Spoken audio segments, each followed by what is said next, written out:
What is up, everybody out there in HeroClix-land? This once again is Scott Porter back for a brand new WizKids HeroClix unboxing series for DC's Notorious. Boom! This set is focusing on all of the beautiful villains that the DC universe has to offer us. I am so excited. When I saw the announcement for this set, I was like, wait, we're getting more DC this year? I cannot believe it. I am over the moon. And this is a mega-sized set. 75 plus figures in this bad boy. I cannot wait to see what we have in it. Now, when I saw the set announced, I immediately started going, what books do I need to be reading? Very villain-centric books. I went back and I read Identity Crisis. I read, The Creation of the Society. I read The War of Light and the Black Lantern storyline across the Green Lantern books. 100% picked that up. Injustice, that's just wishful thinking. I'm a part of the Injustice universe as far as video games go, as I voiced Damian Wayne. So I read some of Taylor's Injustice books, and I'm just hoping for every single iteration of all of our favorite villains. I know we can't cram them all into the set, but like I said, 75 figures. We're looking to get a ton of our favorites in this thing. Now, this set, the pre-release is going to happen September the 6th, with the actual release happening September the 20th. So you guys are getting a super early look at this set. I'm incredibly, incredibly excited. Let's take a look at the outside of the brick here. All right, let's see. We've got Lex leading the way. One of the biggest reasons I read Forever Evil is because the Bizarro underneath him looked like Bizarro, who is the clone of Superman that Lex Luthor created in the Forever Evil storyline or prior to that. But he took him out 5 months early, and so Bizarro was kind of like Frankenstein's monster. It's a really cool take on the entire thing. On this side of the box, we have the Joker, and that Joker looks like deceased Joker there. It doesn't look like any regular Joker, so very excited about that. I see the Black Hand out here. That is really, really cool. On the other side, let's see. We've got, that Mr. Freeze looks incredible. I hope that we pull him. Beneath that, of course, we've got Sinestro. Look, all the heavy hitters, man, as far as the DC villains go. And then on the other side, we have Deceased. Now, usually on the back of the box, it shows us what we are getting for the chases. Deceased is an incredible trilogy by Tom Taylor. And I got to tell you, if you haven't read it, I don't want to spoil too much because the original Deceased, Dead Planet, the second series of books, and War of the Undead Gods, which just came out a couple years back, or last year, I think it finished. Man, I got to tell you, those books, as far as Elseworlds tales go, cream of the crop. Top of the heap for me, personally. You have the anti-life equation taking the form of a techno-virus and spreading through all of the Earth's technology. You have, almost the entire Earth converted to these anti-life zombies, and that's just where it starts. Whether it's spreading through technology or through the bite of somebody already infected, it is a crazy storyline. And you can see on the back here, it affects even the biggest heroes that we have. So I don't know how far into Deceased we're going to go. Probably just dealing with the first book. But like I said, I recommend that you guys go and read that. And then on the very top, we've got a legacy card here, right? It's got the little... looks like the old school Batman 60s goon outfit kinda, I don't know, with that little beanie and the little mask on it. But then look at this guy hiding in here.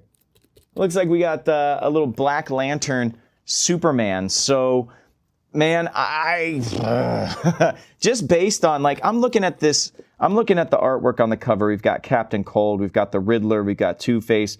We've got Bane. Ooh, Bane. Nice. Okay. We've got Bizarro. On the outside and the other side, you've got Cheetah. You got Deathstroke. Man-Bat. Poison Ivy. I mean, it's just... there are so many fantastic villains. there's always an argument who has the best rogues gallery. A lot of times, you know, it boils down to, is it Batman? Yes, it's Batman. Batman has the best. But I mean, you look at the Flash's rogues gallery, you look at everything that's been built out for the Lanterns and their rogues that they have. Superman's rogues are larger than life, you know, the Doomsdays and the Mongols and the Lex Luthors of the world. So, man, I can't wait to get started. So I say we just fire it up and see what we get. Like I said, Christmas in July. It's not even actually July when I'm shooting this right now, though. Man, they make this new plastic is very. Y'all know, you know, if Superman's nemesis is Lex Luthor and Batman's nemesis is the Joker, my nemesis is plastic wrap. I never can seem to cut through it correctly, even with a box cutter. Man, okay, here we go. Oh, you know what it is? They have tape on the top of this that keeps the legacy card in place. I'm blaming it on the tape. Blame it on the tape. Yeah. Okay. Yeah, I'm going to start on my normal side. A lot of people called me out in the last unboxing series. I didn't start on the correct side. So anybody who hasn't watched one of these unboxing series before, here's what's going to happen. We've got 5 days where we're going to do 2 boosters apiece plus one little extra piece of content. Today will be the Dyson Tokens pack that comes along with this set. I love doing that on day 1 because you get little clues to see maybe what you might find in the set. I do not know the complete set for this. I don't know what to expect or what to see. So I'm going to be discovering with you guys. We're going to dive into some of the comic book lore for you guys out there that are big fans. And of course, we're going to show you all the cards and the figures for people that are just fans of the tabletop game. What I love to do in these unboxing series is try to spread a little love from one side to the other. If you're a huge tabletop gamer, I try to give you comic book knowledge to hopefully get you reading the books where these characters exist and where they came from. And it's not just books anymore. It's video games. It's cartoons, it's films, it's, you know, the DC universe as a whole that I want to talk about. So that's really, really cool. And then I try to tell the comic book fans, maybe that are in this game, just to have the collectibles, et cetera, that this game is so much fun to play. And hopefully, you know, we can intermingle and we can get the two going. So without further ado, first booster we're going to open up. Man, that Mr. Freeze figure looks so awesome, man. Ooh, I can't wait to see what's in it. Yes. Oh, this says 81 figures. I heard it was over 75. On the top, it says collect all 81 figures. 81 figures in this set. It feels like old HeroClix. Boom. This is awesome. Okay, let's see what we've got here. Oh, okay. Who is this? Cyborgman? That doesn't look like the Cyborgman I've seen. The Cyborgman I've seen, usually, he's like much uglier than that, and he rides a scooter around. Here's Harley, but this, oh, that looks like Harley from the Harley Quinn animated series. You know, we've already had a Batman animated series set. We've had the Justice League Unlimited set animated. Yeah, maybe some of these are figures from the Harley Quinn, the animated series set, which I know has a ton of fans. I haven't watched it. Before you know, come after me in the comments, there's just a lot out there, man. I study a lot. I got 2 kids, you know. But tell me in the comments below if it's something that I have to watch. Do I have to watch it? I probably do, don't I? Okay. We've got King Shark. Oh, that's a super rare, King Shark. We've got Poison Ivy. We've got Cyborgman. We've got Harley Quinn, and we have a second super rare in our first booster. What? Frank the Plant, who I do not recognize, actually. But what? We have 2 super rares in our first booster. Woo! All right. I wonder how many super rares are in the set. Maybe there's more in this set. I'm not sure. Let's start with, I guess, Cyborgman here. I'm going to put the figure up there. Once again, we're at Hyper RPG Studios out here in Studio City. And of course, man, they have put in the work to show you guys just how phenomenal this set works. Cyborgman, he's set number 24. Gotham City Underworld, past robot, soldier, spy, vehicle. He's got a trait, Trans Changer. Passenger 2 or Passenger 6, but only to carry characters with the Gotham City Underworld keyword. Anti-mind control plating is a trait of his. Cyborgman and adjacent friendly characters that share a keyword with him have safeguard mind control. You can see his powers there, the back. Just a couple of things. Cyborgman, and yes, if you look at appearance at the bottom there, Harley Quinn, the animated series, Season 1, Episode 11. So there we have it, our first character, Cyborgman. Not somebody I was expecting in Notorious. This is very random for me, but I know that a lot of people, like I said, love the Harley Quinn, the animated series. And in keeping with that theme, I know that Poison Ivy is a huge part of that. Ivy and Harley have become quite the duo in the comic books as well as on the show, from what I know. So they're great in the books. So to get Poison and Harley in the same, Poison Ivy and Harley in the same booster is awesome. Let's look at her card. We've got Arkham Asylum, Gotham City Underworld, Herald, and Scientist. I love the Herald keyword there. The Herald for Gaia, the Earth Mother. That's kind of cool. BFF GFFS. Free. Make an attack targeting an opposing character that attacked Poison Ivy or another friendly character with the Gotham City Underworld keyword since your last turn. When Poison Ivy attacks a character that damaged a friendly character named Harley Quinn since your last turn, modify her attack and damage by +1. She is 8 clicks long. That is a very thick Poison Ivy. On the back, she has another trait, Black Rose Resurrection. The first time Poison Ivy would be KO'd, instead, turn her to click number 9 and KO any number of friendly Thorn Vine bystanders. Heal Poison Ivy 1 click for each Thorn Vine bystander KO'd this way. Wow. How does she generate them? Special attack power, enter the green. Generate a Thorn Vine bystander, max of 4, that's important, in a square with range and line of fire. And you can see there, the Thorn Vines have some flurry, have some exploit weakness on them as well. Oof. Only 4 movement, but I mean, she's spawning them on the map. If she would have been KO'd, you turn her to click number 9, and you can heal her up to 4 clicks there if you have all of those Thorn Vine bystanders on the board. That is awesome. It says any number of friendly Thorn Vine bystanders. And that sculpt is really, really cool. I love how she's bringing those Thorn Vines up out of the ground. They're lifting her up as well. That's a cool sculpt. All right. Moving on from Ivy, I think we'll go with Harley next. And man, I don't even know. I'm expecting 0 heroes in this set. 0 heroes.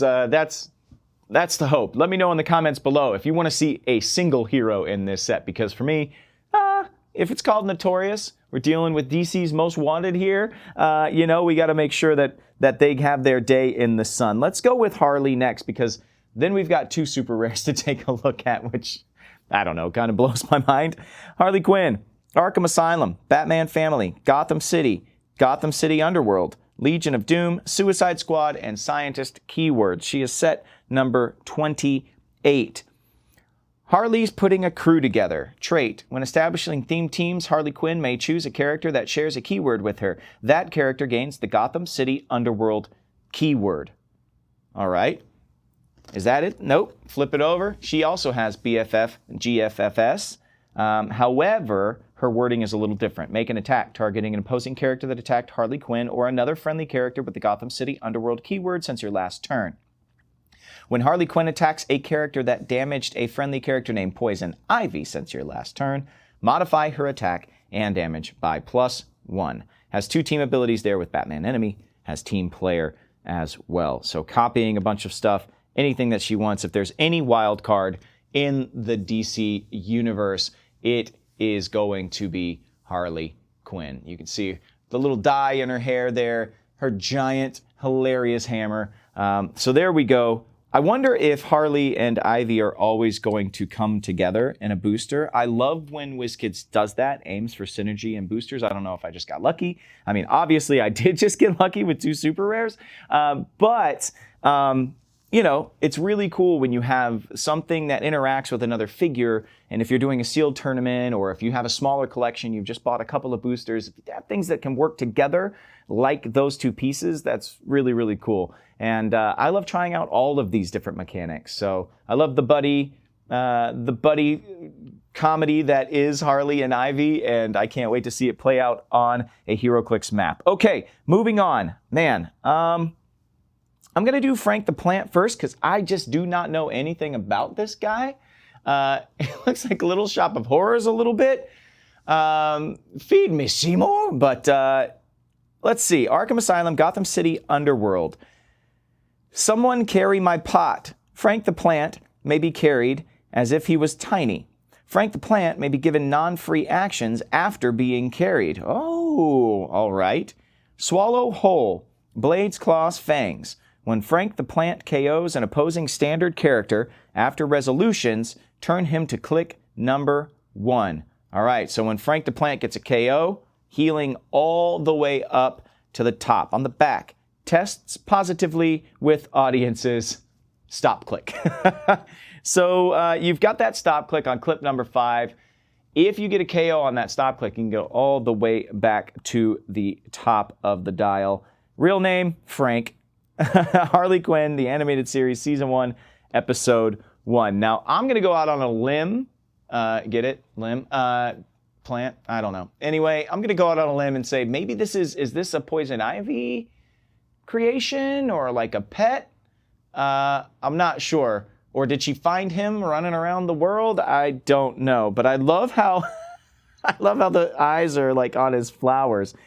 Yeah, I'm immediately going to leave here.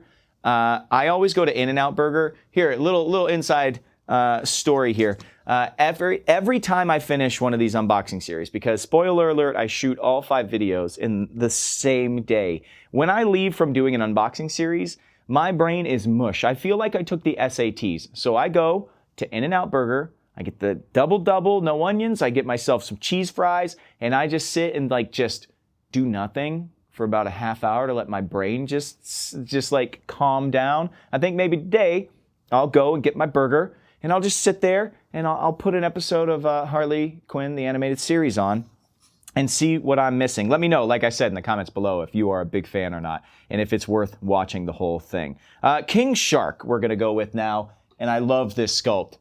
He's clearly eaten someone, has a boot just hanging out of his mouth. King Shark has risen meteorically to high popularity with most of the DC fans, including myself. I mean, he was always cool, but now he's just crazy funny as well. And I love this character. 53A. Oh, I wonder what the prime could be. We've got our first prime possibility here, and it's King Shark. Gotham City Underworld, Secret 6, Secret Society of Supervillains, Suicide Squad, Animal, and Brute. Insatiable Hunger. Regeneration as free, but only if King Shark KO'd an opposing character or destroyed an opposing terrain marker this turn. If he did both, when he uses it, don't have the result. So if he destroyed an opposing terrain marker and KO'd an opposing character, how's he going to do that? On the back here, we've got Battle Fury, but only enraged shark monster, Battle Fury, but only if a character has been damaged since your last turn. When King Shark destroys blocking terrain, after resolutions, generate water terrain markers in the squares of the destroyed terrain. Special movement power, even faster in water, charge, plasticity, hypersonic speed, but only if King Shark occupies water terrain. When King Shark uses it, he may flurry instead of making an attack. So when he uses hypersonic speed, he gets the flurry on the end. Okay, interesting. Interesting indeed. 9 clicks long. If we look back at the front here, he can move through blocking terrain. Yeah, it's pretty great. I like him a lot. He has some flurry on his dial. Of course, he's got that hypersonic flurry. So if he's hypersonic flurrying, maybe he can do one attack on a figure, one attack on a piece of terrain, and then he gets the regen, whatever the full result is on the die. Very situational, but still really cool. Recently in DC Comics, I want to say 2 years ago, they revealed that he is the son of the Shark God, and they call that guy Camo, so I wonder maybe we might be getting a Shark God as the second mirror to this prime situation. Maybe the 53B could be a shark god, but I mean, King Shark is so great in so many different situations, whether it's in film or it's in the books. He is so entertaining now, so I could see them going any number of ways. All right, second booster for today. Let's crack it open right away. Secret Society of Supervillains. That was a huge thing that came out of the other side of Identity Crisis, right? See, Identity Crisis was an awesome story. It dealt with the initial murder of Sue Dibney, and Dr. Light ended up being kind of the main suspect, but then we find out that once upon a time, an interaction between Dr. Light and Sue Dibney led to the Justice League voting to mind wipe him. All of this comes out in the wash in Identity Crisis, and the next thing you know, the supervillains are banding together in such a huge way. So we're going to see a lot of the Secret Society situation on a lot of these dials, and there have been a lot of times that DC's villain characters have banded together. Like I said, Forever Evil was another one of them, when the world was without heroes, and then the crime syndicate comes in and takes over Earth. I mean, there's so many different situations. So hoping to get the crime syndicate, that would be awesome if we could get them in this set. This next booster sees us getting even more villainous goodness. We've got Lex Luthor in his little battle suit there. We have a Court of Owls assassin. We have a League assassin. A couple of assassins in here. Oh, awesome. We have Mech Rance. We have the Lightning Lord. Christmas in July. He dressed up for the party, guys. And yes, oh my gosh, we did get Mr. Freeze from the outside of the box here. Oh my gosh, he looks incredible. I can't wait to look at the close-up. I think we will wait to take a closer look at him. So, the fact that we're getting Lightning Lord, this version, I think is from, Lightning Lord's been around for a long time. A lot of different storylines in the future. The Legion of Superheroes, of course, Lightning Lad and Saturn Girl and Cosmic Boy. The three of them evolve into something way villainous in some alternate future timelines. And so Lightning Lord is one of those future villains. One of my favorite stories is from the Superman Batman run, where they really focused on him. And I also read that run too. I strongly suggest if people haven't read the Superman Batman run, the Jeff Loeb run, go back and read some of it, because it's great for Superman and Batman, 100%. But it makes all of the villains way more interesting to me than they usually are. Because sometimes you read Batman stories, you read Superman stories by themselves, and there's a status quo that these villains hit, right? But when you mix them together and you have different heroes battling them, different sides of them come out. Pretty cool. Anyway, let's go with the Court of Owls assassin first. I'm guessing we're going to have Talon in this set based on this. We have Court of Owls, Gotham City Assassin, Martial Artist. This is set number 6. The target trait. At the beginning of the game, for all friendly characters with this trait, give a target token to an opposing character. For all characters with this trait, when a friendly character with the assassin keyword KOs an opposing character with a target token, score 25 victory points. That's outside of your opponent's team build, an extra 25 victory points. Okay, so at the beginning of the game, for all friendly characters with this trait, give a target token to an opposing character. Whew. So do they all get to choose a separate target? I think the way this is worded, for all friendly characters with this trait, give a target token to an opposing character, and it doesn't say of their own choice, so I think all assassins will pick the same target, but still, you have the opportunity to get an extra 25 points. That would be crazy if each of them could pick a different one, and if you could score above 25 points over your opponent's total build. Another trait, Strike from the Shadows. Blades, Claws, Fangs, but only if Court of Owls Assassin occupies hindering terrain. Okay. On the back, Stealth, Precision Strike, Poison, everything you would expect an assassin to have.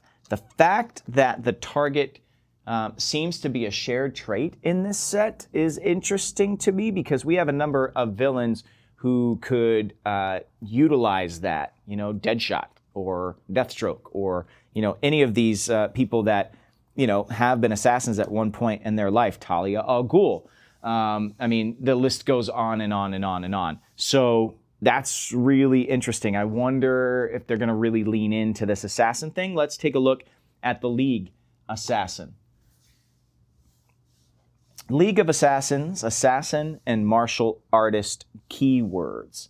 The target, just as we just read, no change in the wording. 4 clicks long there. Set number 7. 25 points. On the back, you have hit and run tactics, a special move power, sidestep, and stealth. Has the Underworld team ability there. So yeah, like I was saying, I think the wording, I don't know. Like when I first read it, I was like, wait, each assassin gets to pick a different target. But in rereading it, I think maybe all assassins have to pick the same target. So, maybe one of those, these little guys are the only ones that have this. I don't know. Maybe bigger figures might. Maybe Deadshot might, if Deadshot is in the set. But I don't know. Pretty cool mechanic. Anytime you can score points above your opponent's build total, pretty solid. What is in Scott Porter's cup? Well, tumbler today. We've got this really cool HeroClix for Huntington's tumbler that I'm drinking out of that we did for our HeroClix for Huntington's weekend and in our auction this year. Summer Freeze. The new Mountain Dew flavor for the summer. Whew. It's delicious. Summer Freeze makes me feel fine. All right, let's move into Lex Luthor, I guess, next. The guy is front and center on the box. Maybe I should have done him first, but I figured with the little figures we had in this booster, I would put them first. Here we go. Legion of Doom, Metropolis, Orange Lantern Corps. Yes! Okay, that is awesome. Also has Armor, Herald, Scientist. I love that he has Orange Lantern Corps as a keyword. That's so cool. The Master Plan. Friendly characters that are adjacent or share a keyword with Lex Luthor have the Superman Enemy Team ability. And you can see the Superman Enemy Team ability there. He's only 5 clicks long. I expected maybe a little bit more out of Armored Suit Lex Luthor. He always seems to live a little bit longer than you would expect. I get it. He's just a man. He has no powers. I like that he's granting the Superman Enemy Team ability, but I would not be surprised if we find a much stronger version of Lex Luthor somewhere in this set. We can take a look at the back there. It says that Action Comics 23.3 in 2013 is his significant appearance. I do not know what happened in that particular issue, but I don't know. This doesn't seem to necessarily just be an overall history of Lex Luthor kind of catch-all figure. It seems a little bit specific. Lex, going back and reading a lot of the villain stories, Lex has been so good in so many of them. Blackest Night is awesome when he gets the Orange Lantern ring, when he becomes deputized by Larfleeze's ring to become an Orange Lantern. That stuff is incredible, but Forever Evil, he is fantastic as a team leader. I love the dynamics of all of those characters in that book, but he's really wonderful. And then the twist at the end where he's faced with kind of an alternate version of himself, you don't get the reaction quite that you maybe expected. It's pretty incredible. Lex has been well written for a very long time. Good to have him. I'm hoping we see a different version of him as well. Okay, let's look at Lightning Lord here. Gotta love the color blocking on Legion of Superheroes costumes. They are so far in the future, but their costumes are so simple. Let's take a look at his card, Legion of Supervillains, Future. Set number 23, Adjusting the Past Through Force, Perplex. When Lightning Lord uses it, he may count squares for range and line of fire from friendly characters with the Legion of Supervillains keyword. If Lightning Lord is 100 points, he can use Perplex twice a turn. 8 clicks long there, way thicker than a lot of the Legion characters have been, which he should be. On the back, Monitoring Earth from Orbit. If Lightning Lord is on a themed team, when he uses wild card or team player, oh, I got to get wild card out of my mouth, team player, he may instead choose a copyable team ability an opposing character can use. That's pretty cool.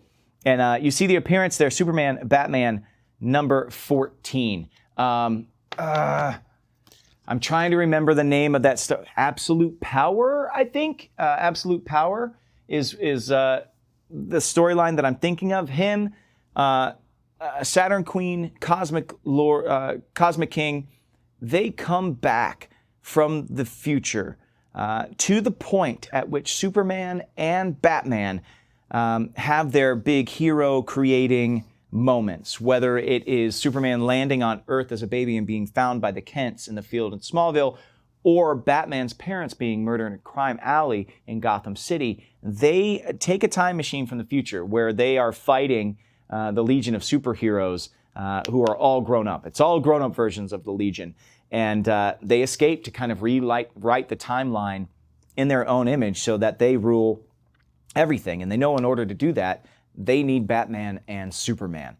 So they come back, they murder the Kents before they ever get Superman, and they raise Superman as their own. And then they allow the Waynes to still be murdered, but then they are standing there to adopt this recently orphaned Bruce Wayne and pull them into the fold. And they basically become 3 parents for Superman and Batman in this storyline. And that seems exactly what we are looking at. I think it's called Absolute Power, and I say go back and read it because we could have a whole set based on that 6-issue series. It's so good.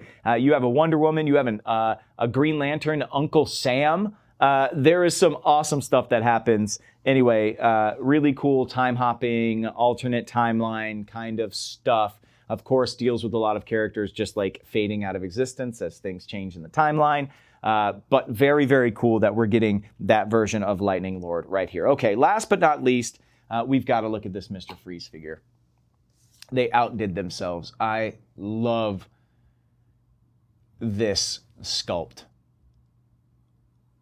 Oh, man.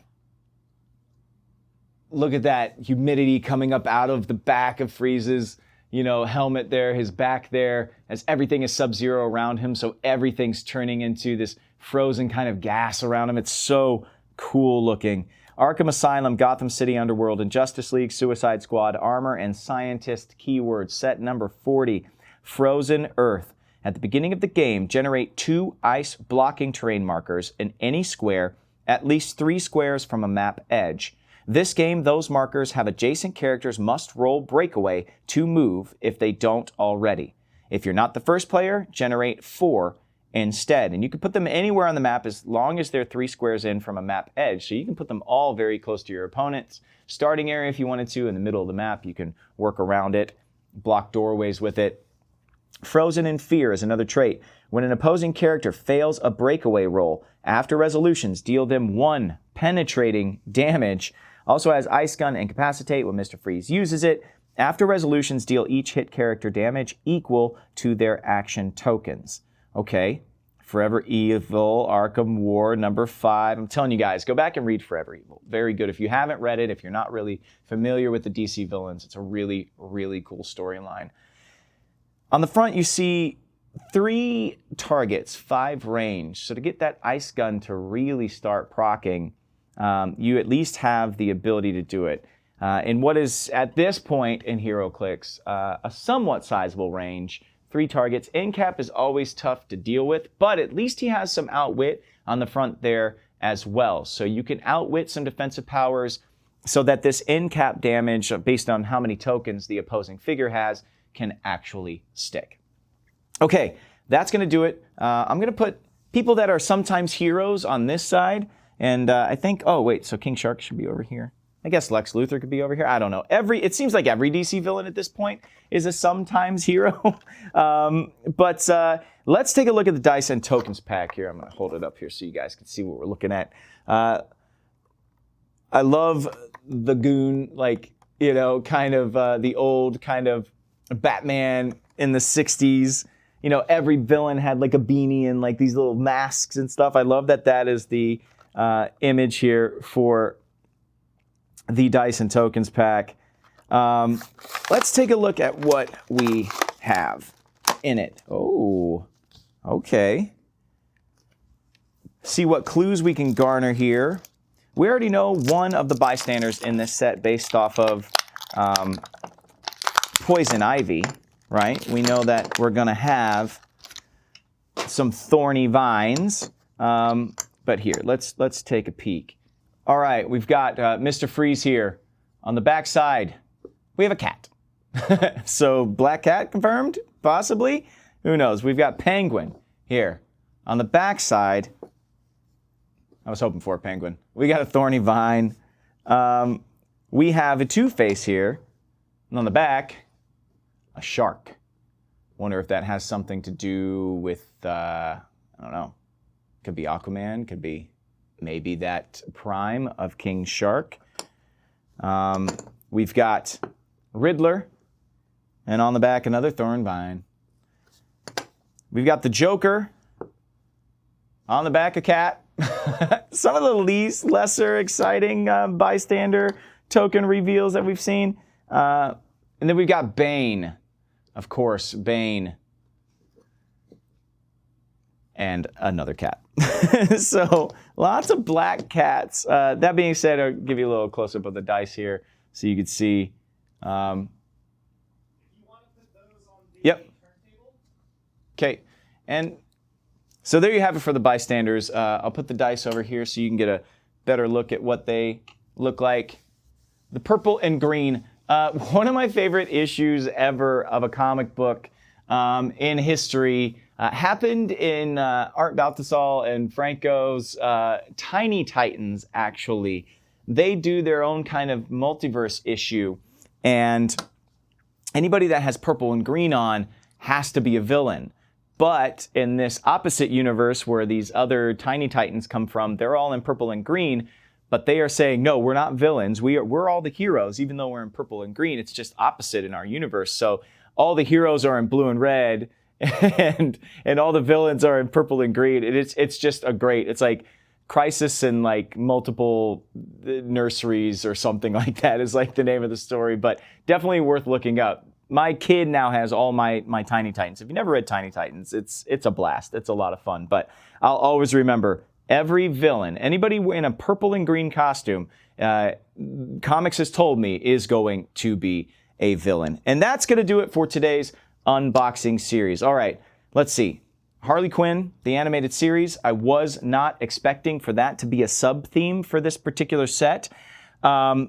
The Assassin's shared trait, very cool. We got some heavy hitters. We got some alternate timeline villains. So I can't wait to see what else we unbox tomorrow. Remember, the set comes out for pre-release September the 6th, with the set actually releasing September the 20th. Call your local comic shops, your local gaming stores, support them, and find out when you can purchase and pick up your Notorious HeroClix today. I can't wait to battle with a bunch of villains on the map, and I hope that you can't either. Going forward, something important for everybody out there to know. There's some new HeroClix specific WizKids social handles and places that you can go to get all of your HeroClix news that is just for HeroClix players. If you want to follow over on Instagram, WizKids HeroClix, at WizKids HeroClix, or on Facebook, just search for WizKids HeroClix. They have official channels now just for HeroClix players like you and like me. I want to say thank you to WizKids so much for sending this out to me. Over 80 figures of villainous goodness will continue tomorrow. Thank you so much to Hyper RPG Studios for having us out today. Follow them on Twitch. Find out where all of their archived content is over on YouTube. They have some awesome HeroClix stuff that's archived over there that you could still watch, with me. Indomitable was a really fun HeroClix-based series, so go check that out. And I will see you again tomorrow. And until I do, may all your rolls be critical hits. Peace.